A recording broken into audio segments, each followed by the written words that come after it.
సత్యసాయి జిల్లా పుట్టపర్తి ఎమ్మెల్యే పల్లె సింధూర మేడం కొత్త సాంప్రదాయానికి శ్రీకారం చుట్టే ప్రయత్నంలో ఉన్నట్టుంది కదా.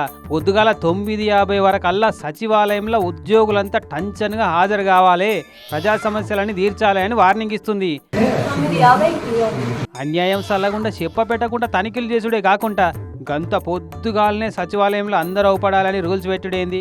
ఇగో 10 అవుతున్నా తాళాలు తీయలే, ఆఫీసులో పురుగన్న అవపడతలే అని పరిశాన్ అయింది మేడం. మీ వాళ్ళందరినీ వెంటనే రమ్మని చెప్పు అని అప్పుడే వచ్చిన ఈ మహిళా ఉద్యోగితోటి చెప్పింది ఇట్లా. పుట్టపర్తి మున్సిపాలిటీలో ఉన్న ఎనుములపల్లి సచివాలయం ఇది. అధికారుల పనితీరు బాగలేదని పబ్లిక్ కంప్లైంట్లు ఇస్తున్నారట మేడానికి. అట్లనా అది నిజమేనా అని చూద్దామని వస్తే జనాలు చెప్పిందే నిజమని తేలింది. ఇక చూడు మేడం వచ్చిందని ఎరికై దబ్బ ఉరికొచ్చారు ఒక్కొక్కరు. అటెండెన్స్ రిజిస్టర్ చూస్తే అందరు అటెండ్ అయినట్టు ఉంది, కానీ ఆఫీసులో మాత్రం ఇవ్వలేరు. ఇదేం తరీకా అని సచివాలయం సెక్రటరీకి ఫోన్ కొట్టి ఎక్కడున్నారు సార్ మీరు అని అడిగితే సచివాలయం 1లో ఉన్నా మేడం అని చెప్పిండట. అవునా మరి నేనెక్కడున్నా అని వీడియో కాల్ చేసి మాట్లాడితే మాట మార్చి సర్వే చేస్తున్నా మేడం అని చెప్పిండట.